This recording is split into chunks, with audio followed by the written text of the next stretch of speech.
In Lakeview, a small and picturesque town nestled in the verdant heart of Vermont, United States, lived Elizabeth Devonshire. Elizabeth, a figure of great respect and power, was a shrewd and intelligent businesswoman, owner of a vast fortune that extended beyond the sight of any common eye. Elizabeth was not always the imposing matriarch that the town knew. Born and raised in Lakeview, she grew up in a middle-class family, standing out for her intelligence and determination. Young Elizabeth always excelled, whether in school or in the family's business. Fate, however, had bigger plans for her. At 20 years old, while studying at the local university, she met an ambitious young man named George Devonshire. George, from a wealthy family of New York magnates, was visiting Lakeview to escape the frenzy of the big city. George was enchanted by Elizabeth's beauty and intelligence, and she fell in love with George's ambition and charisma. Together, they formed a powerful couple, marrying and settling in Lakeview, where George saw the potential to expand his businesses. With Elizabeth by his side, George transformed the small town of Lakeview into a thriving center of trade and business. They had a son, Robert, and life seemed perfect. However, the happiness of the Devonshire family was shaken when George unexpectedly passed away in a tragic car accident. Elizabeth was widowed and, at the same time, inherited the vast family businesses. George's loss was a devastating blow to her, but Elizabeth was a woman of grit. She swallowed her grief and dedicated herself to the family business, turning George's empire into an even greater powerhouse. Robert, however, did not follow his mother's example. Raised in wealth and luxury, he became a lazy and selfish young man. He did not care about the family business, preferring to spend his time and money on lavish parties and trips. For years, Elizabeth tirelessly tried to teach Robert the importance of hard work, responsibility, and commitment to the family business. She tried to involve him in business meetings, introduced him to influential people, and even offered him mentors to help him understand the complexity of the family empire. However, Robert was not interested in learning. He was more concerned with spending his time at sumptuous parties, extravagant trips, and in the company of frivolous friends who idolized him for his wealth and status. Robert lived a life of excess, without worrying about the consequences of his actions. On a particularly tumultuous night, Robert was arrested for participating in an illegal street race, putting the lives of innocents at risk in a residential area of Lakeview.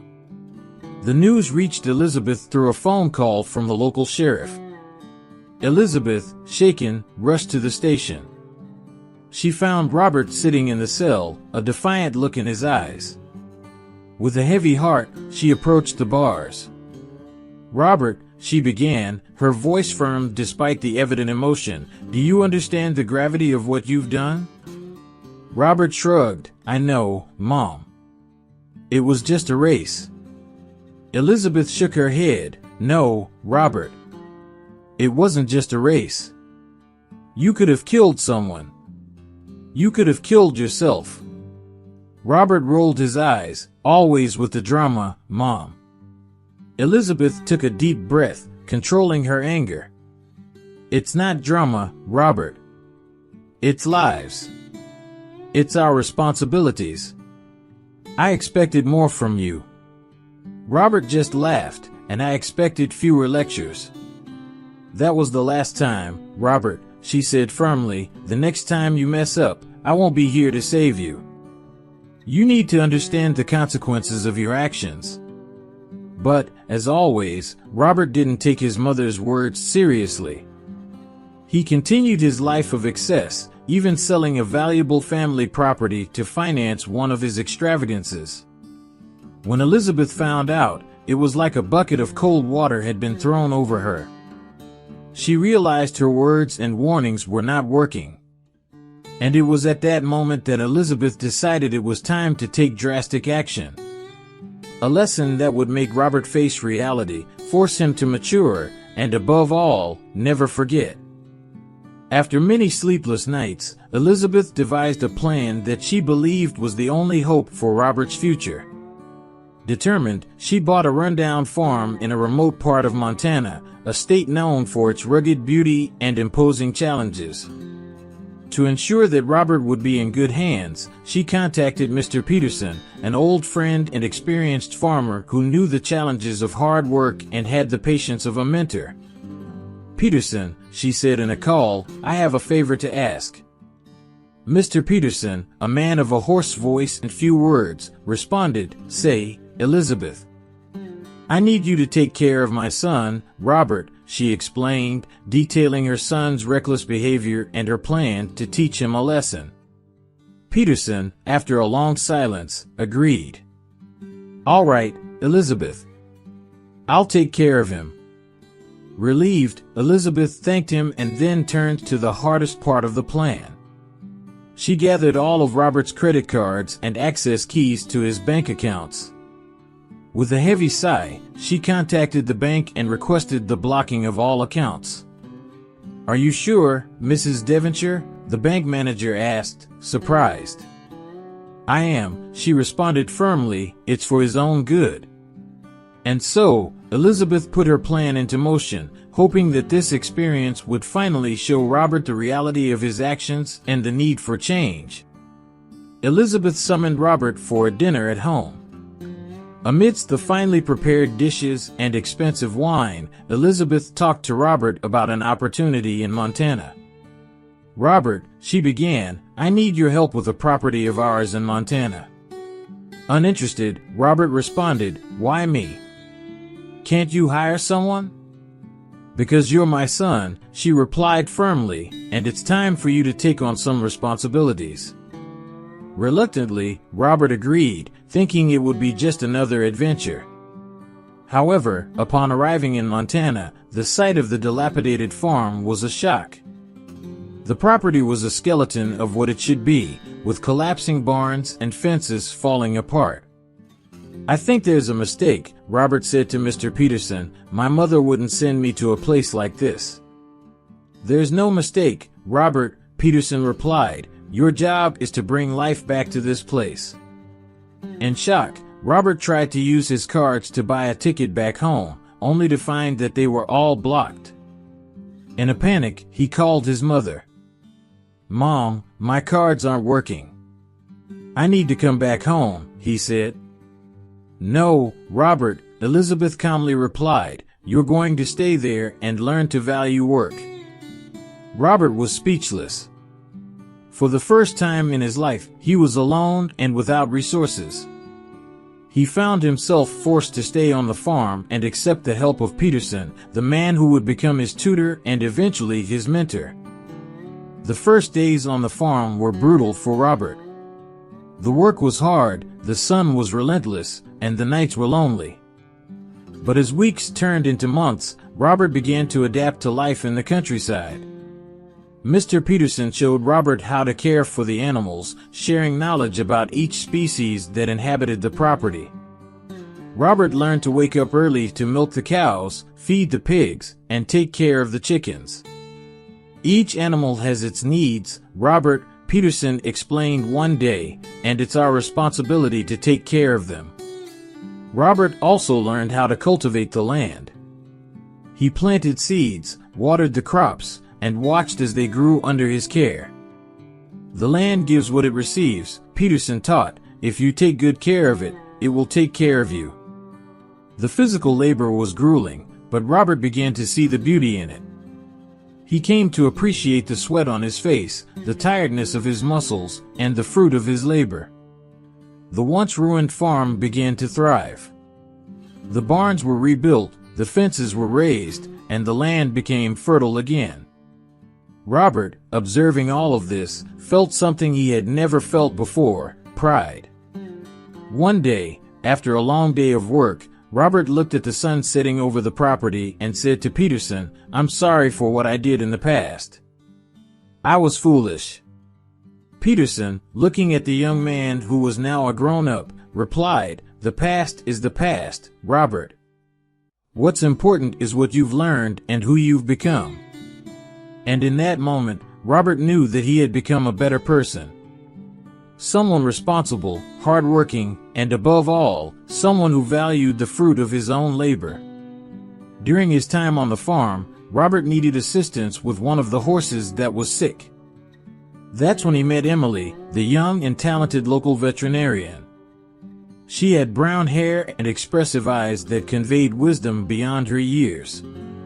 When Emily arrived at the farm, Robert was impressed with her kindness and ability to handle the animals.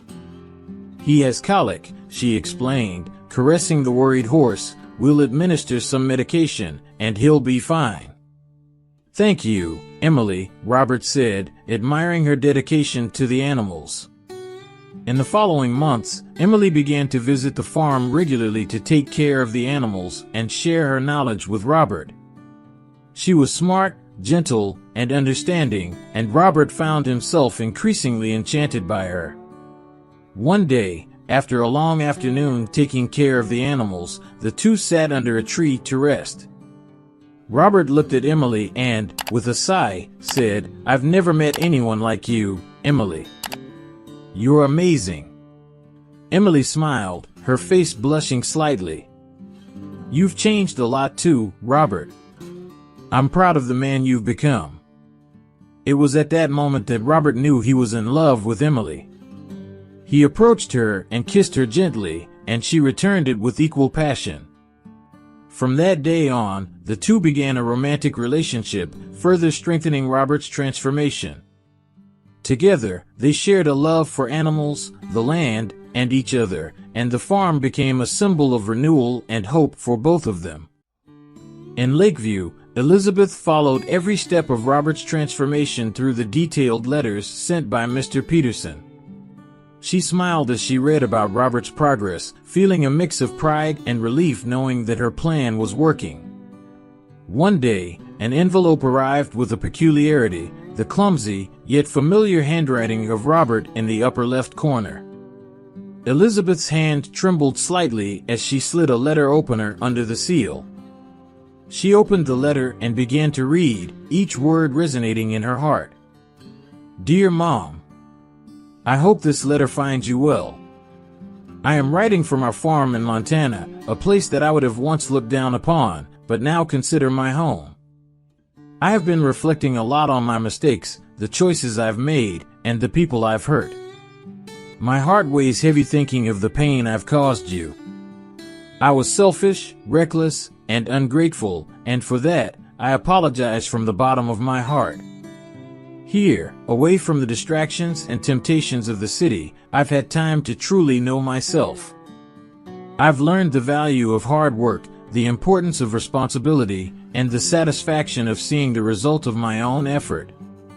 It made me realize how much you've worked to give me a good life, and how much I took that for granted. You have always been my biggest supporter, even when I didn't deserve it.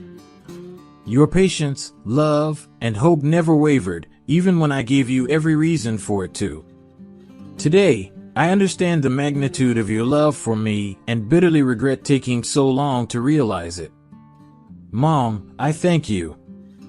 I thank you for not giving up on me, for loving me even when I didn't love myself. Your love has transformed me, and I promise to honor that every day of my life. With love, Robert." Robert's sincere and regretful words flooded Elizabeth's eyes with tears of relief and joy.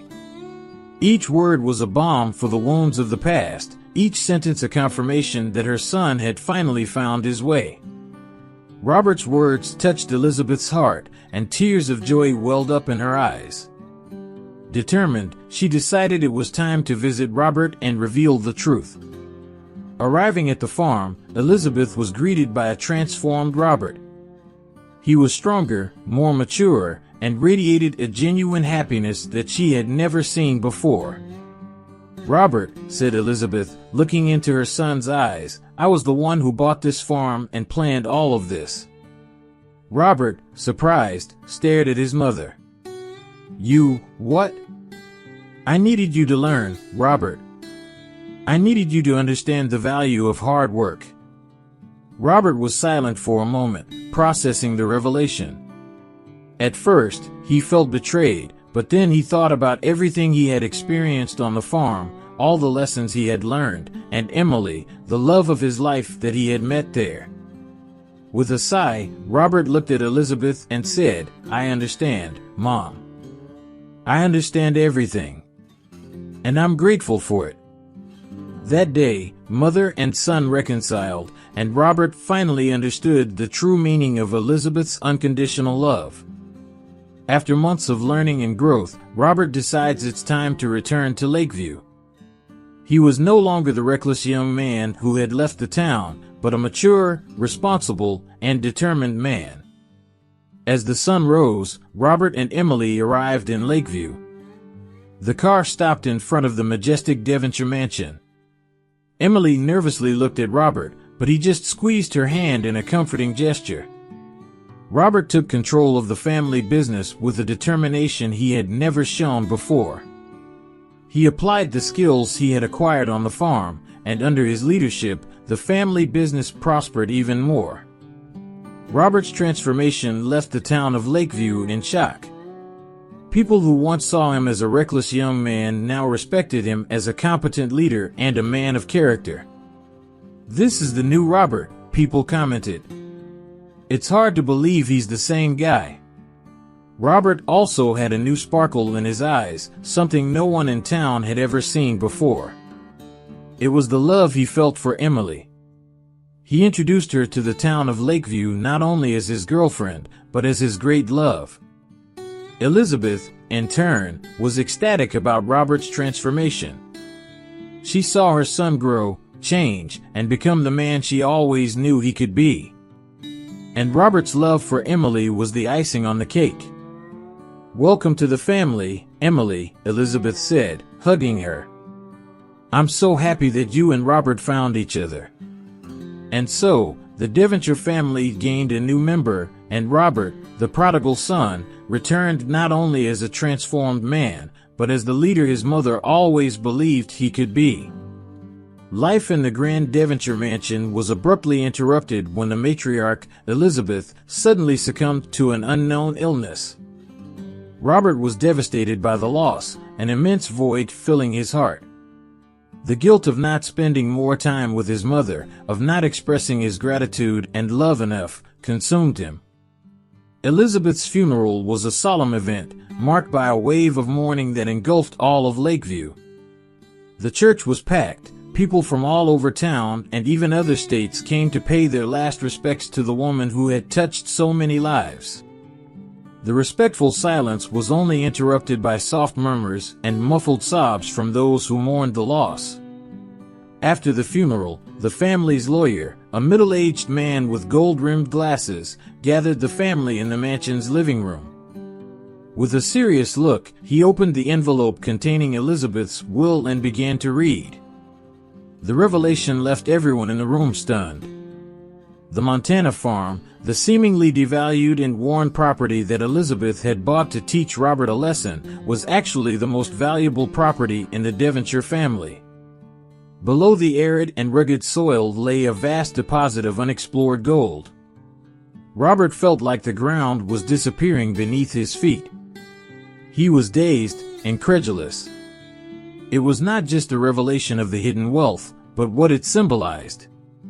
The greatest lesson Elizabeth had taught him was not just about the value of hard work and responsibility, but also about the true value of life. Elizabeth had taught him to see beyond appearances, to find wealth where others saw only poverty, to value what really mattered. She not only molded Robert into a better man, but also left him a legacy that would benefit future generations of the Devonshire family. And finally, Robert understood the true meaning of his mother's love and the greatness of her wisdom. With Emily by his side, Robert promised to honor his mother's memory by managing the family fortune wisely and continuing to improve as a person. He decided to return to Montana, where he intended to manage the gold mine and farm with the same love and dedication that his mother had shown him.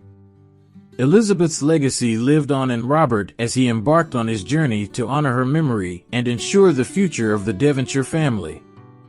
And there it is, my friends, the incredible story of Robert Devonshire. From unrestrained lust to responsibility, from arrogance to humility, from superficial wealth to true wealth hidden beneath simplicity. A story that teaches us that real change comes from within, and that the most valuable lessons are often disguised in the most difficult experiences. Thank you all for following along. I hope this story touched you as much as it touched me. And remember, the true value in life is not in what we have, but in who we become. If you enjoyed this story, don't forget to click like and share with your friends. And if you're not already subscribed, click the subscribe button so you don't miss the next inspiring stories like this one. Until next time, stay strong and always seek true wealth in your lives.